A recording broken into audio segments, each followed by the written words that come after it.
पांडवा शांत पडला होता. पांडवाची सगळीच हालचाल बंद झाली होती. पांडवा वरांड्यामध्ये पडला होता. म्हातारी सकाळी आली उठवायला. म्हातारीला दिसला की पांडवा निश्चित पडलेला आहे. उशाला काहीतरी उलटी केल्यागत दिसत होती ती. पांडवा काय हलना झालता. म्हातारीने त्याला हलवायचा प्रयत्न केला आणि लेकाला हाक मारला. पांडवा काल परवा सगळ्या गावावर फेड वाटत होता. खुश झाला होता बा झालो म्हणून. सगळ्या गावाला सांगत होता ना तिचं बळ आलं मला लियोग झाला. पांडवा गरीब गडी. गावालागतच 2 एकर शेती होती वाटणीला आलेली. त्यातच एक झोपडं राहून घालून राहत होता. पांडवा, तिची बायको आणि 3 लेकर. हे पहिल्या लेकराचं सांगतोय मी. ते पहिल्या लेकरं हुशार होतं पण जरा खोडकर होतं.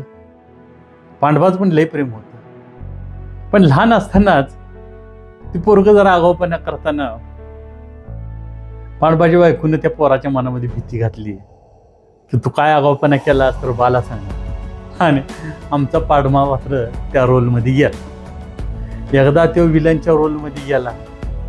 पोरांना डापरायला सुरू केलं आणि पोरं पण त्यांच्यापासून लांबवायला लागलं. त्याच्या लक्षातच आलं नाही की आपलं प्रेम आहे पण आपण कसं सांगणार लेकरांना, कसं दाखवणार. पोरांना शिस्त लागावी म्हणून तो आपला रागवत राहिला आणि पोरं आपल्या आईच्या जवळची झाली आणि पोरांना बापाची मायाच समजणार. पांडवा राब राबायला लागला. पोरांसाठी सगळं करायला लागला. थोरलं बंड्या, मधलं सोन्या आणि धाकली चिंगी होती. चिंगी मात्र काय का असणार पांडवा चिडला तरी जवळ जाऊन बसायची आणि पांडवाची माया मात्र तिला समजली. पण ही 2 लेप मात्र घाबरायची. बंड्या हुशार होता. बंड्या शिकला, मोठा सवरला, इंजिनियर झाला, शहरात पाठवला. पांडवानं आपल्या रक्ताचं पाणी केलं थोरल्याला शिकवायसाठी. धाकले जेमतेम होतं. पतसंस्थेत लागलेलं क्लर्क. थोरल्यानं मात्र शहरातच पुरगी लगीन केलं. गावाकडं आलं तर सगळी अडचण होणार म्हणून त्यानं गावाकडं घराच्या शेजारीच एक मोठा बंगला बांधला. सुट्टीला आलं की राहायला म्हणून. मग याचा यात्रेला वगैरे आला की तू तिथं राहायचा. आणि पांडवा आपल्या गावभर सगळ्यांना सांगायचं माझ्या लेकाचा बंगला म्हणून. लय अभिमान.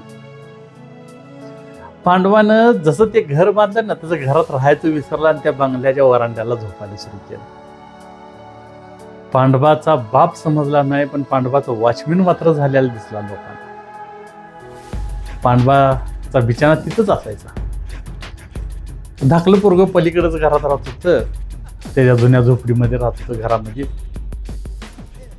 हा मात्र थोरलं पोरगं सुट्टीला आलं की मात्र पांडवाची तिथनं बदली व्हायची. तो मात्र मग वरांड्यावर झोपायचा नाही का तो सुनबाईला ओढायचं नाही. मग पांडवा पुन्हा आपल्या दारात. पांडवाने कित्येक वर्ष घरच विसरलो होते. अस्त्योच पांडवा निश्चित पडला होता.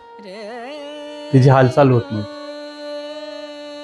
त्याच वरांड्यावरती झोपला.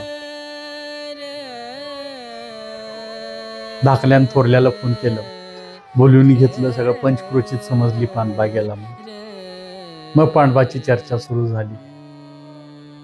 सगळं गाव आलं. पांडवाला शेवटचा रामराम केला सगळ्यांनी. आणि रातच्याला बसल्यावरती पांडवाचा विषय निघाला. प्रत्येक जण पांडवाविषयी सांगायला लागला की पांडवानं कसं आपल्या लेकरांसाठी काय काय केलं. आणि लेकरांना पण मग आठवायला लागलं की बानं खरंच माझ्यासाठी किती काय केलं. पण कधी लेकरांच्या मनात आलं नाही. भीतीपोटी पांडवाच्या जवळ गेली नाही. आणि आज त्यांना त्याची जाणीव होती. पांडवा होता थोर लेख घाबरून राहिली त्याच्याशी. म्हातारा झाल्यावरती मात्र कोण विचारत नव्हतं पांडवाला. अस्त्योच पांडवा संपला होता. पांडवाचं सगळं रूप सगळ्यांनी बघितलं होतं. पण पांडवा बा मात्र व्हायचा राहून गेला. कारण त्याचं प्रेमच कुणाला समजलं नव्हतं.